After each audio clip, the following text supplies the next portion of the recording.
الحمد لله رب العالمين، له النعمة وله الفضل وله الثناء الحسن.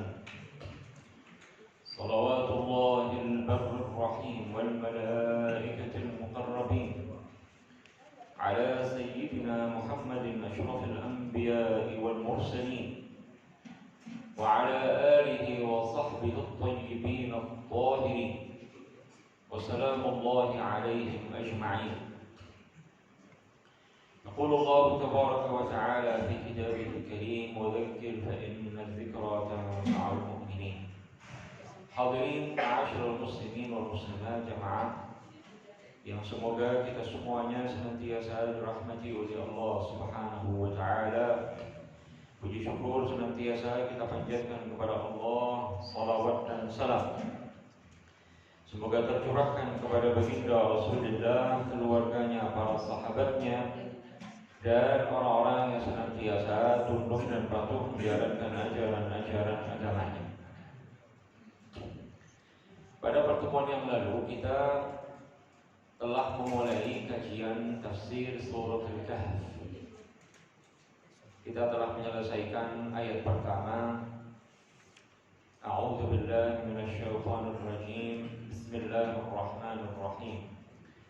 Alhamdulillahilladzi anzala 'ala 'abdihi al-kitaba wa lam yaj'al lahu 'iwaja qayyiman liyunzira ba'san shadidan min ladunhu ويبشر المؤمنين الذين يعملون الصالحات أن لهم أجرا حسنا ماكثين فيه أبدا وينذر الذين قالوا اتخذ الله ولدا ما لهم به من علم ولا لآبائهم كبرت كلمة تخرج من أفواههم إن يقولون إلا كذبا. Suratul Kahf ini dimulai dengan kalimat pujian kepada Allah Subhanahu wa taala.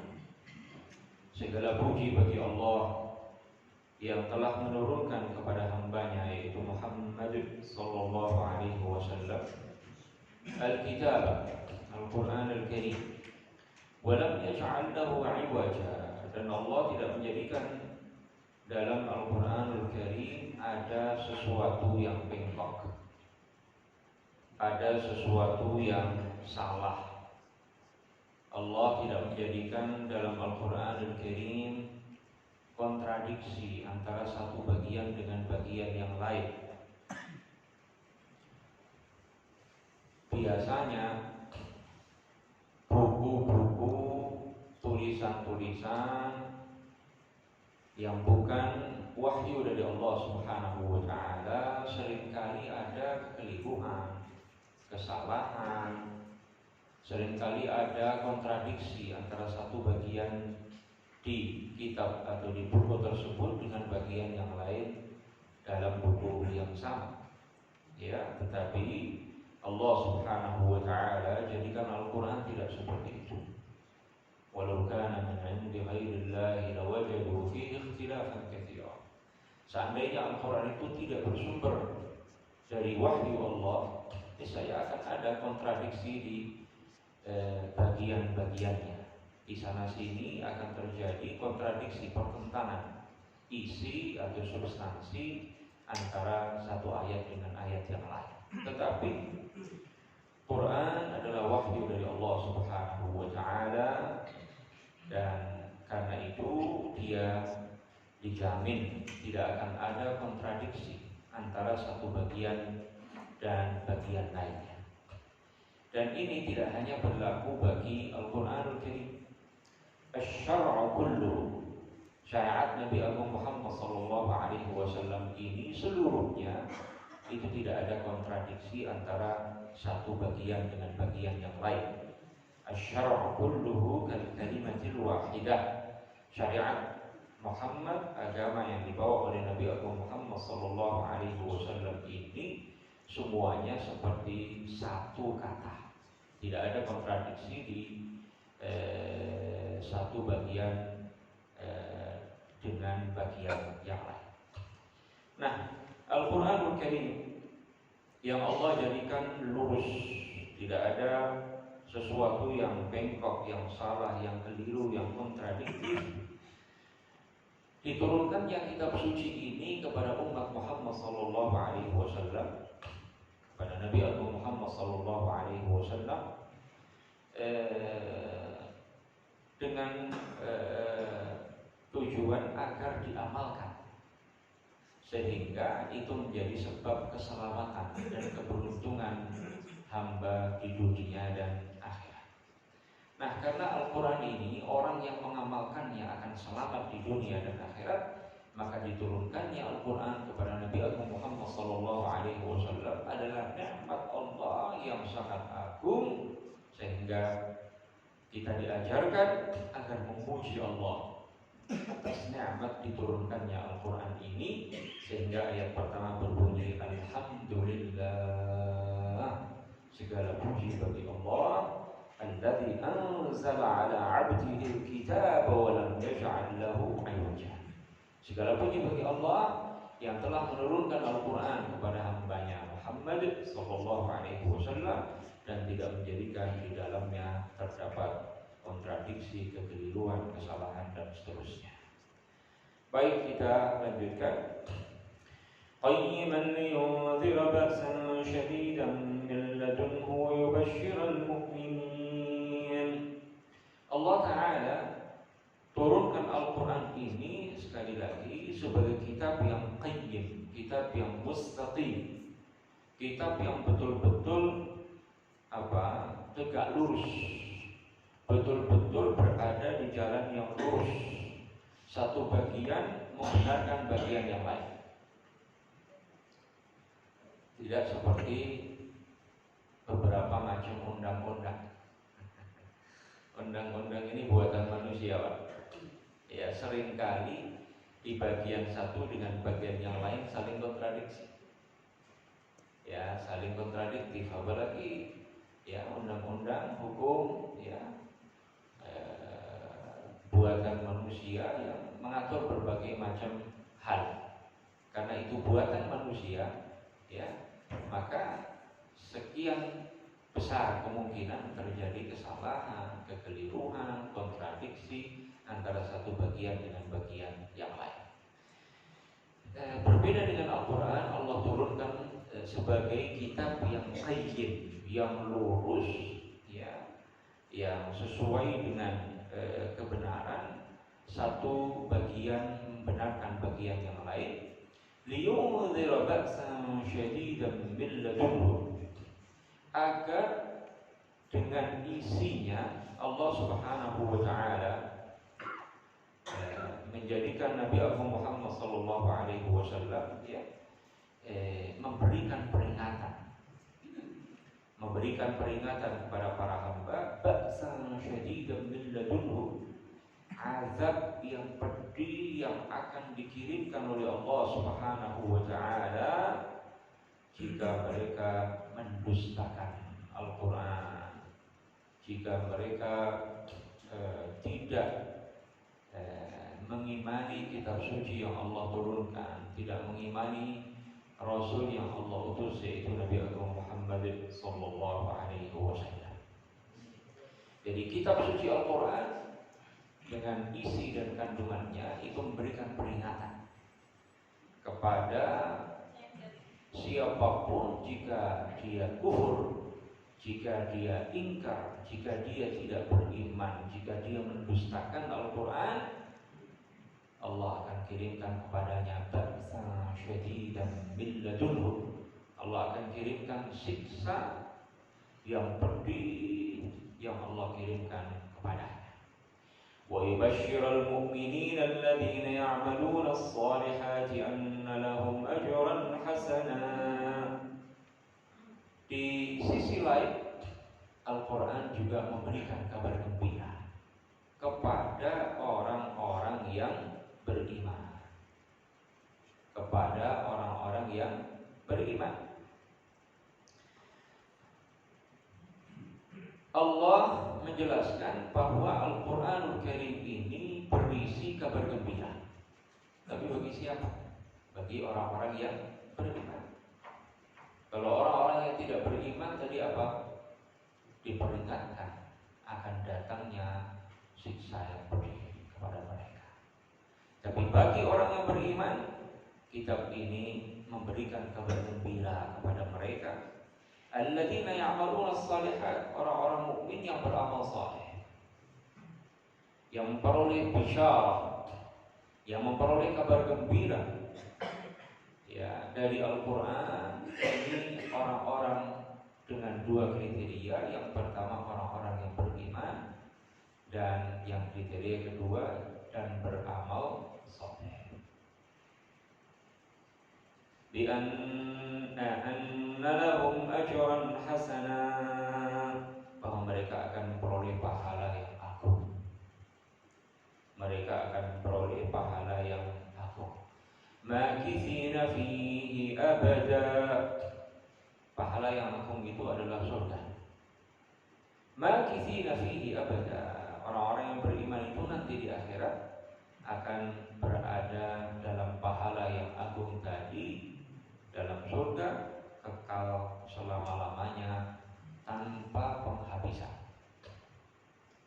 Ya, penduduk surga di surga, orang-orang yang beriman beramal saleh akan kekal di surga selama-lamanya. Hadirin rahimakumullah, dari sini kita tahu bahwa Al-Quranul Karim ya dan Nabiyyu al-Islam, Hamilul Quran, pembawa Al-Quran, yaitu Nabi Agung Muhammad SAW, itu bertugas memberikan tabsyir dan inzar, memberikan kabar gembira dan peringatan. Kabar gembira kepada orang-orang yang beriman bahwa mereka akan memperoleh pahala yang agung dari Allah. Kabar buruk, peringatan bagi orang-orang kafir bahwa mereka akan memperoleh siksa yang pedih dari Allah Subhanahu wa taala. Ya. Nah, pesan seperti ini ya sama dengan pesan dalam ayat lain. Misalnya Allah taala berfirman tentang Nabi Agung Muhammad sallallahu alaihi wasallam, "Wa ma arsalnaka illa rahmatan lil alamin." Rahmat bagi alam semesta itu maksudnya apa? Rahmat bagi orang-orang yang beriman dari kalangan manusia dan jin, di dunia dan akhirat. Sementara bagi orang-orang yang tidak beriman, mereka hanya merasakan rahmat itu di dunia. Mereka hanya akan merasakan rahmat itu di dunia. Ya. Nah, jadi rahmat di situ ya dirasakan oleh orang-orang yang tidak beriman di dunia. Tapi di akhirat, karena mereka tidak beriman, tidak akan merasakan rahmat sama sekali dengan diutusnya Nabi Agung Muhammad sallallahu alaihi wasallam. Wa yunzira alladziina qalu ittakhadallahu walada. Allah Subhanahu wa taala juga menjadikan Al-Qur'an ini memberikan peringatan kepada orang-orang kafir secara umum bahwa siksa yang pedih akan menimpa mereka. Wabil khusus juga memberikan peringatan yang keras terhadap orang-orang yang mengatakan Allah memiliki anak. Ya, kenapa? Secara khusus orang-orang kafir yang menisbatkan anak kepada Allah itu disebutkan di sini. Bukankah dengan Al-Quran Allah juga memberikan peringatan kepada orang-orang kafir secara menyeluruh bahwa jika mereka tidak beriman akan terkena azab Allah yang pedih. Lalu kenapa disebutkan secara khusus sekelompok orang kafir yang meyakini bahwa Allah memiliki anak? Karena kekufuran ya orang yang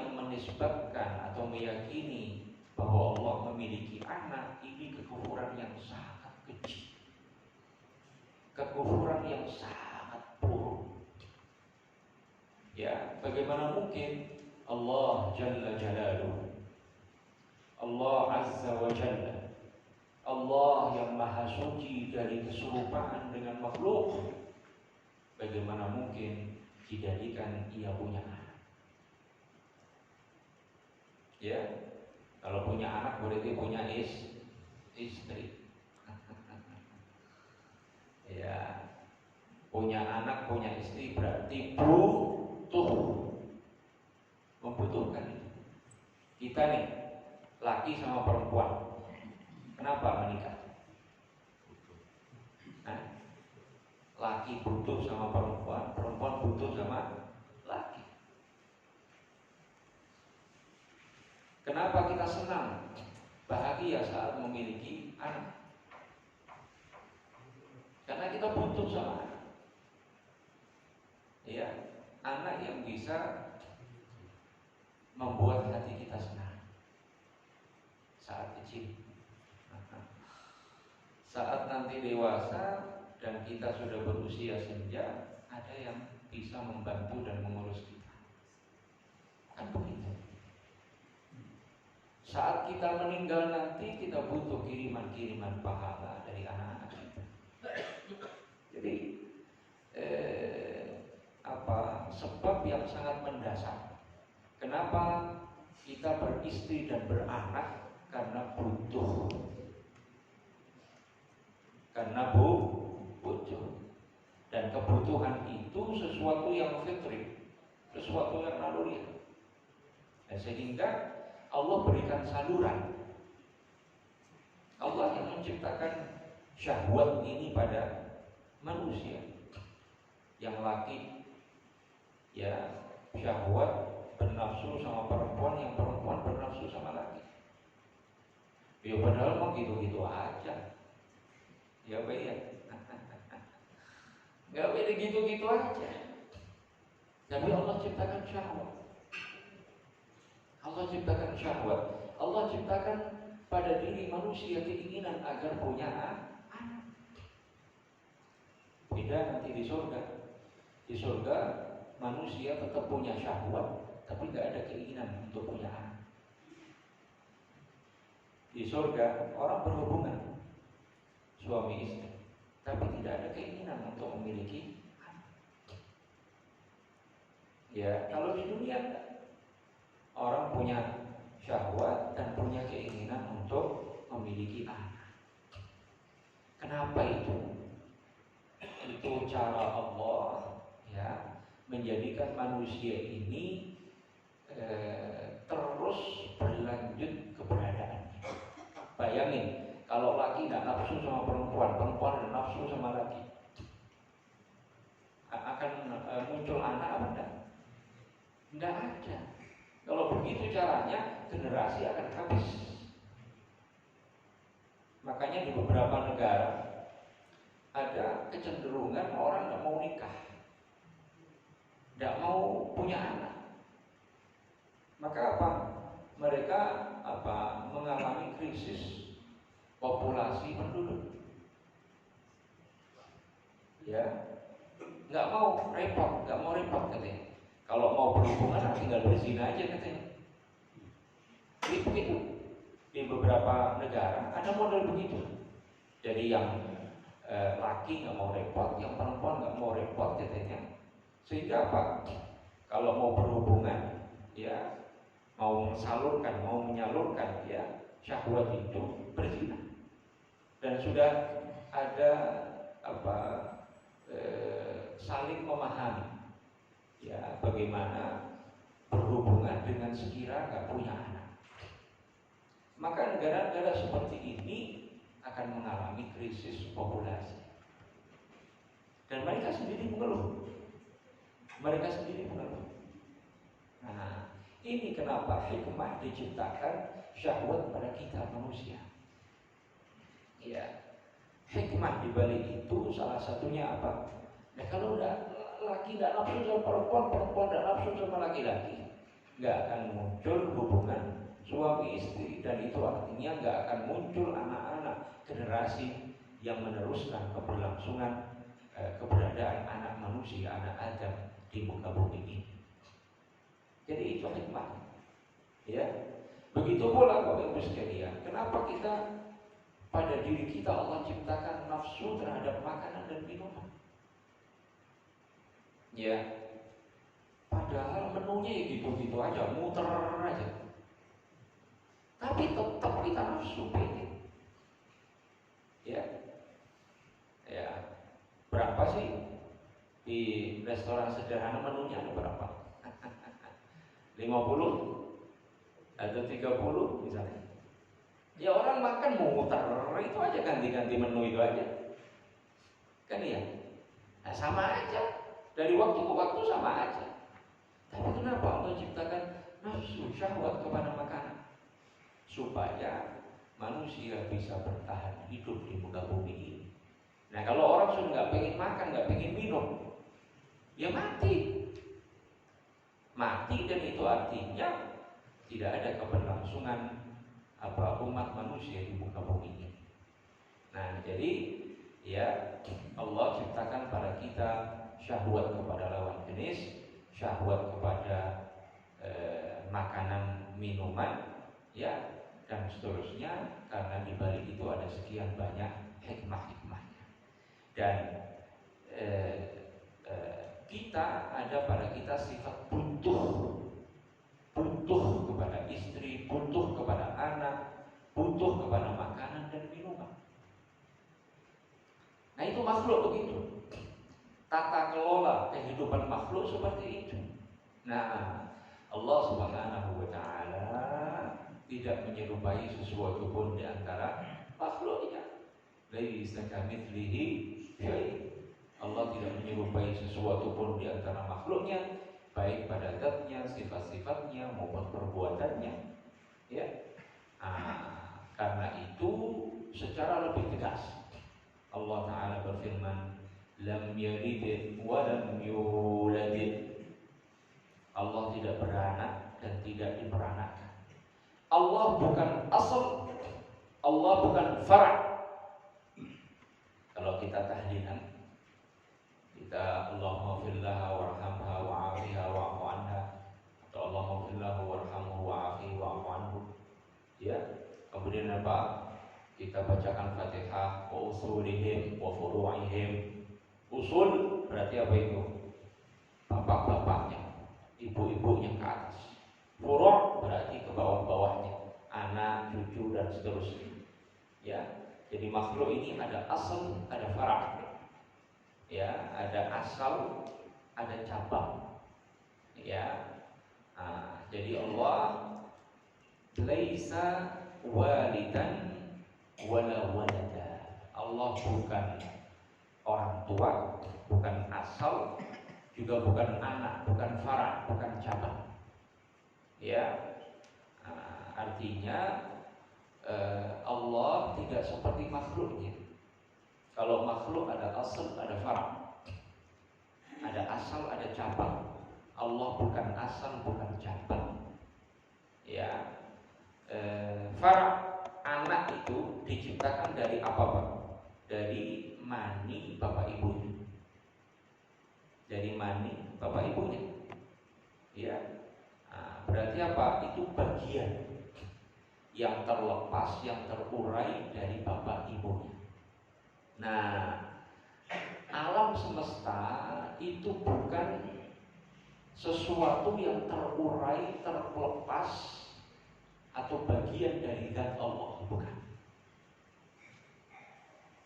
Jadi Allah bukan asal dari alam semesta, dalam arti bahan misalnya, bukan. Allah juga bukan cabang dari sesuatu yang lain. Allah bukan cabang dari sesuatu yang lain. Itu maknanya. Lam yalid wa lam yulad. Allah itu bukan bapak, bukan anak, bukan asal, bukan cabang, bukan bahan, bukan sesuatu yang diproses dari bahan. Itu makna lam yalid wa lam yulad.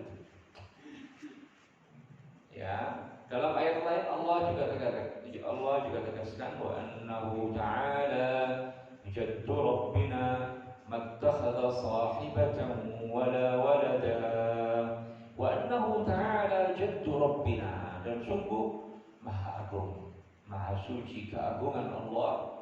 Jad di situ bukan artinya kakek, ya. Jadi Allah itu bukan jad, bukan ab, bukan kakek, bukan bapak, bukan bukan ibn, bukan bint. Ya, Allah bukan kakek, bukan nenek, bukan bapak, bukan ibu, bukan anak laki-laki, bukan anak perempuan, bukan cucu laki atau cucu perempuan. Ya, wa annahu ta'ala jaddu rabbina, sungguh maha suci keagungan Allah. Mattakhadha sahibatan wala walada, Allah tidak mengambil, tidak mempunyai istri, juga tidak punya anak. Nah, karena ini ya, punya istri, punya anak, kan berarti punya jenis kelamin itu. Iya Pak, iya. Kalau kakek, nenek, bapak, ibu, ya kan pasti punya jenis kelamin itu. Kalau kakek ya pasti laki, kalau nenek pasti perempuan, kalau bapak pasti laki, kalau ibu pasti perempuan, kalau suami pasti laki, istri pasti perempuan.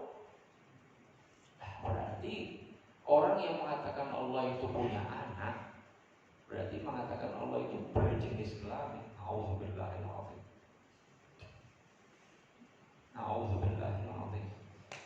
Punya jenis kelamin, kemudian cabang asal dari sesuatu yang lain, itu makna mengatakan Allah punya anak. Allah punya anak berarti mengatakan Allah punya jenis kelamin, Allah membutuhkan kepada istri, Allah membutuhkan kepada anak dan seterusnya. Nah, ini kekufuran yang sangat keji, kekufuran yang sangat parah pokoknya. Makanya secara khusus dikecam, diperingatkan dengan keras. Mereka-mereka yang meyakini bahwa Allah punya anak, itu kekufuran sudah sangat parah. Ya, berarti mereka tidak mengenal siapa itu Allah. Berarti mereka tidak mengenali, tidak bisa membedakan antara Khaliq dengan makhluk, antara sang pencipta dengan makhluk. Ya, nah, kalau mereka mendasarkan keyakinan sebagian dari mereka, katanya Nabi Isa itu anak laki-laki Allah, kata mereka. Ya, hanya karena Nabi Isa ini tidak punya bapak.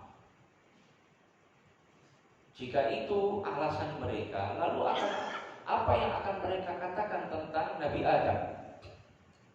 Apa yang akan mereka katakan tentang Hawa? Apa yang akan mereka katakan tentang Iblis? Nabi Adam tidak punya bapak, tidak punya ibu. Hawa tidak punya bapak, tidak punya ibu. Iblis tidak punya bapak, tidak punya ibu. Apa yang akan mereka katakan? Ya, kalau alasannya mereka mengatakan Isa ini anak laki-laki Allah karena tidak punya bapak, katanya. Sekali lagi, lalu apa yang akan mereka katakan tentang Nabi Adam? Bukan hanya tidak punya bapak, tidak punya ibu. Hawa tidak punya bapak, tidak punya ibu. Iblis tidak punya bapak, tidak punya ibu. Ya, faktanya apa?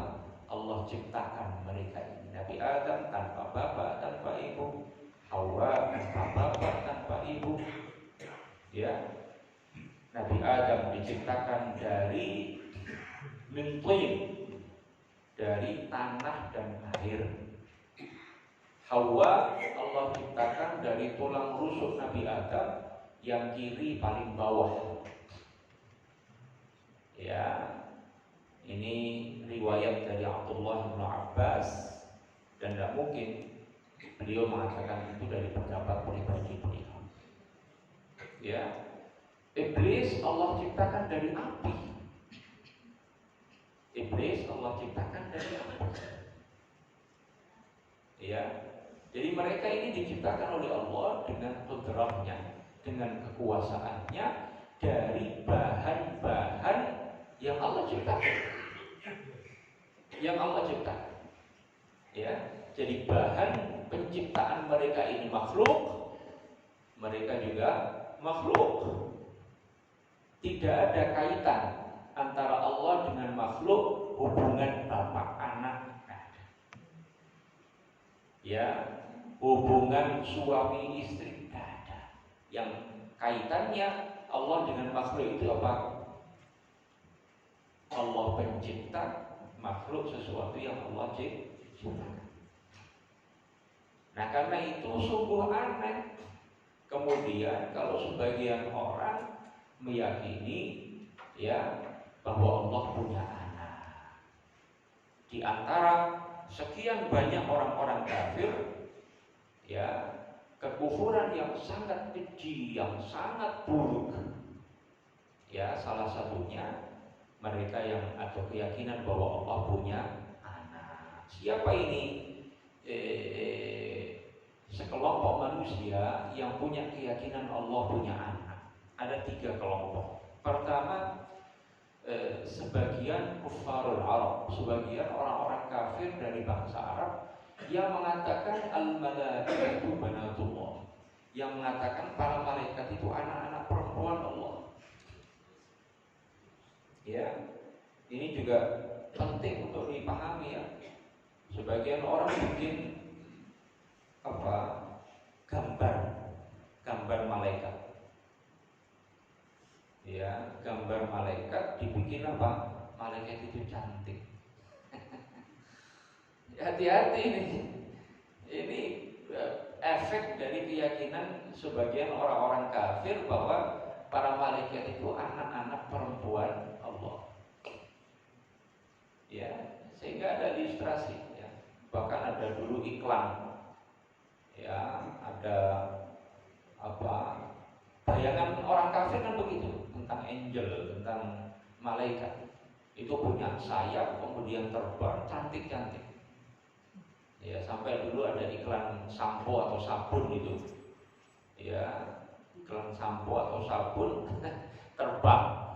Ternyata 3 perempuan artis itu. Alhamdulillah. Jadi malaikat mereka yakini sebagai anak-anak perempuan Allah. Ini kelompok pertama. Orang-orang, sebagian orang-orang kafir Arab itu meyakini bahwa para malaikat itu anak perempuan Allah. Yang kedua, sebagian orang-orang Yahudi yang meyakini bahwa Uzair itu anak laki-laki Allah. Uzair ini orang yang saleh dan satu-satunya umat Nabi Isa, ya, atau umat Nabi Musa, ya, yang hafal Taurat. Jadi kitab-kitab suci terdahulu, Bapak Ibu sekalian, itu tidak Allah jadikan mudah untuk dihafal. Kitab-kitab suci terdahulu itu tidak Allah jadikan mudah dihafal. Makanya salah satu keistimewaan Al-Quran itu mudah dihafal. Ya, walaqad yassarna al-Qur'ana lidzikri fahal min muddakir. Jadi Quran ini Allah jadikan salah satu keistimewaannya mudah dihafal. Maka nggak terhitung ini umat Muhammad yang hafal Quran itu nggak terhitung. Bahkan di beberapa negara itu satu keluarga semuanya hafal Quran banyak. Ya, di Mesir itu di beberapa daerah mungkin ya itu setiap rumah pasti ada hafid Quran. Kalau nggak semuanya. Ya, kenapa itu? Karena Al-Quran Allah jadikan mudah dihafal.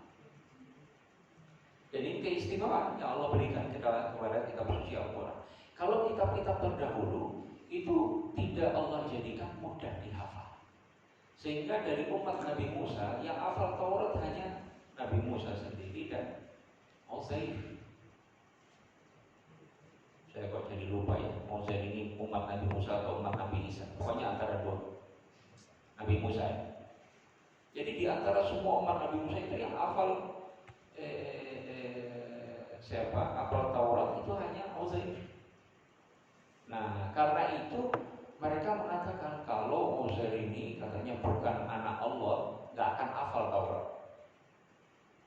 Saking lengkapnya orang yang bisa hafal Taurat. Nah, sehingga yang hafal Taurat dianggap sebagai anak laki-laki Allah. Yang ketiga, orang-orang Nasrani yang meyakini bahwa Al-Masih ibnullah, bahwa Nabi Isa itu anak laki-laki Allah. Nah ini tadi sudah kita singgung alasan mereka. Ya, kenapa meyakini Isa sebagai anak Allah hanya karena tidak ada bapaknya. Ya, tadi sudah kita singgung, jika itu alasannya, lalu apa yang mereka akan katakan tentang Nabi Adam, Hawa dan Iblis?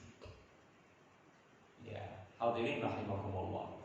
Jadi karena kekufuran orang yang meyakini Allah punya anak ini begitu kecil, begitu parah.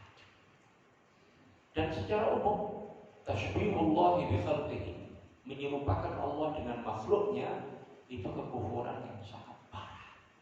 Sehingga diperingatkan secara khusus, wa yunzirul ladzina qalu ittakhadallahu walada. Al-Quran memperingatkan dengan siksa yang pedih bagi mereka yang meyakini Allah punya anak. Ya, begitu pula ada sebuah peristiwa di masa Sayyidina Ali bin Abi Thalib. Ada sekelompok orang meyakini Ali bin Abi Thalib sebagai ilahuhum wa khaliquhum wa raziquhum. Mereka meyakini Ali itu Tuhan mereka, pencipta mereka, pemberi rezeki mereka. Sayyidina Ali marah luar biasa. Marah luar biasa. Ini di masa hidup beliau. Maka beliau perintahkan orang-orangnya untuk menangkap mereka ini. Ditangkaplah orang-orang yang meyakini Ali sebagai Tuhan mereka, pencipta mereka, pemberi rezeki mereka. Ditangkap, kemudian dipenjarakan. Hari pertama dipanggil oleh Ali bin Abi Thalib. Ayo, cabut, tarik keyakinan kalian. Tinggalkan keyakinan itu. Waihakum, sungguh celaka kalian ini. Innama ana basyarun mithlukum. Saya ini manusia biasa seperti kalian. Aku kama ta'kulun. Saya makan seperti halnya kalian makan. Saya minum, wa asyrabu kama tasyrabun. Saya minum sebagaimana kalian minum. Wa atazawwajun nisa. Saya menikahi perempuan-perempuan. Bagaimana kalian meyakini saya sebagai Tuhan kalian, pencipta kalian, pemberi rezeki kalian? Parah. Hari pertama suruh tobat, suruh meninggalkan kekufuran itu dan masuk Islam kembali. Mereka tidak menolak. Hari kedua dipanggil lagi, dilakukan apa namanya, istitabah, perintah agar bertaubat, taubat dari kekufuran, meninggalkan kekufuran itu dan masuk Islam kembali dengan membaca 2 kalimat syahadat. Nggak mau. Untuk kali ketiga, hari ketiga dipanggil, ya, dilakukan istitabah. Ali bin Abi Thalib memerintahkan mereka, tinggalkan itu keyakinan kalian itu yang sangat buruk itu. Ya, bagaimana kalian bisa meyakini aku Tuhan kalian, pencipta kalian, pemberi rezeki kalian, padahal aku makan, minum, menikahi perempuan seperti halnya kalian. Tidak mau juga. Maka hari keempat beliau perintahkan al-hujunya, kembar namanya. Suruh apa? Suruh menggali parit, suruh bakar kayu di situ sehingga api menyala-nyala besar.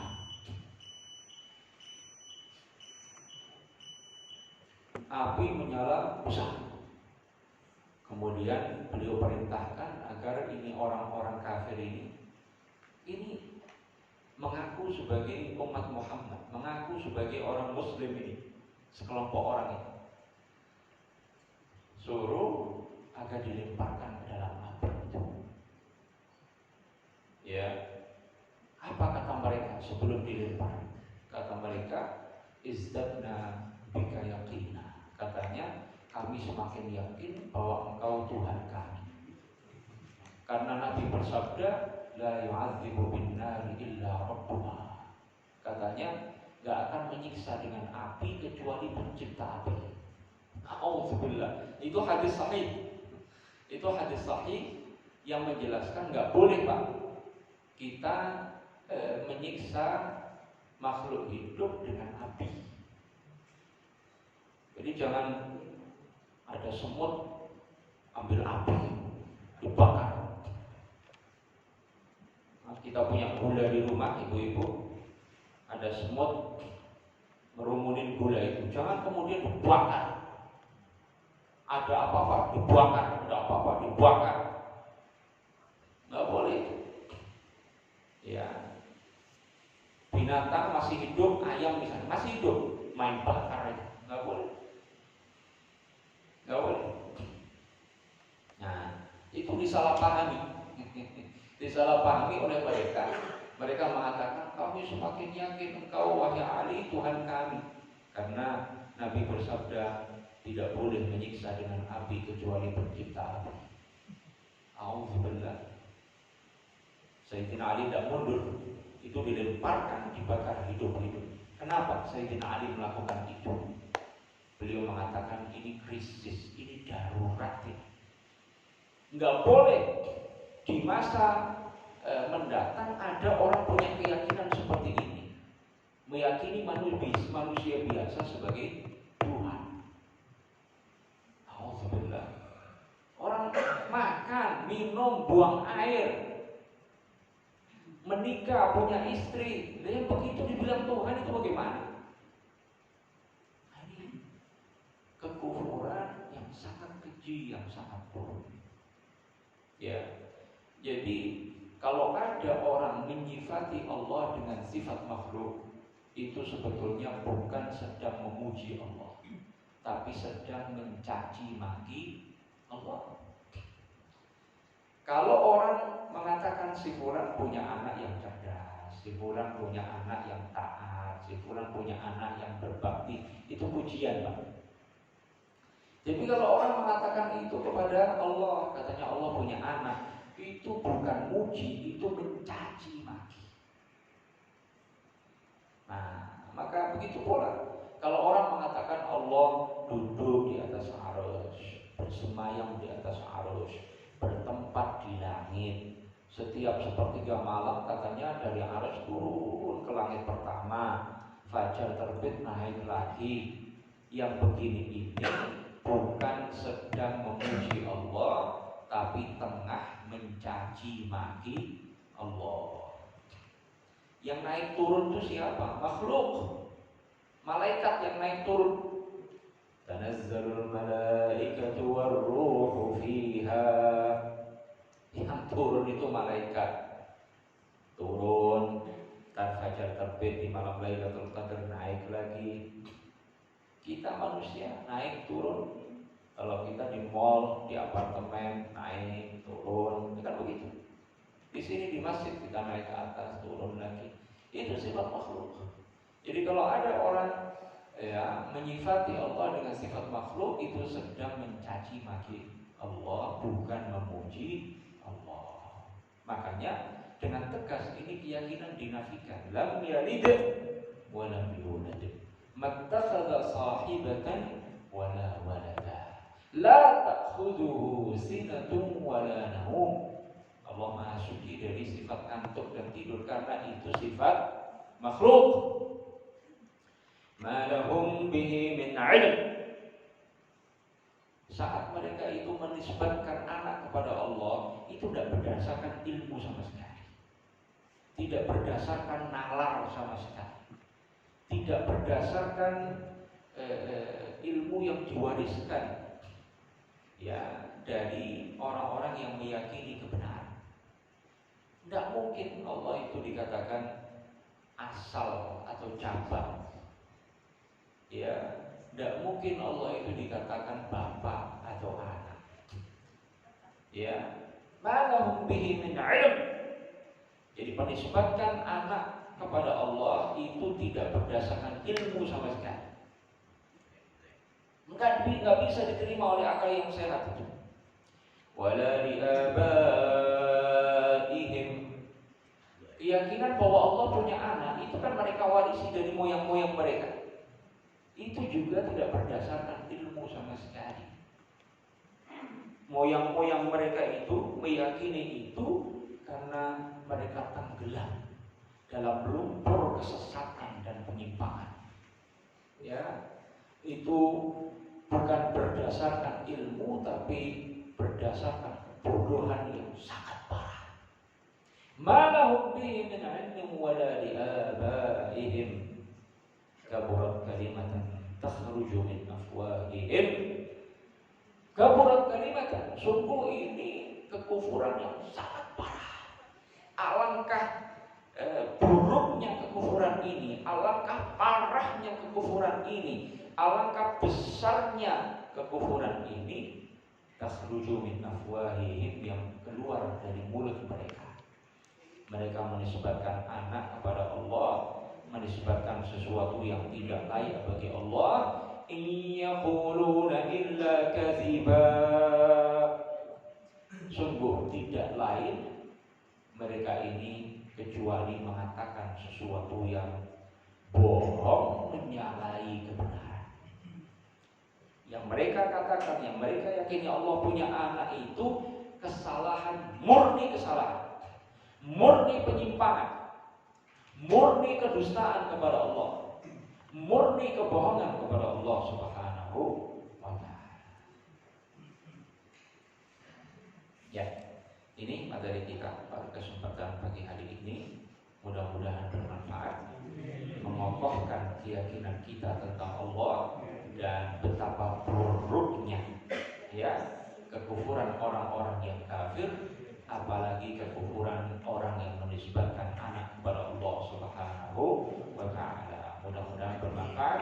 Kita akhiri dengan doa kafaratul majlis. Subhanallahumma wa bihamdika asyhadu an la ilaha illa anta astaghfiruka wa atubu ilaik. Assalamualaikum warahmatullahi wabarakatuh.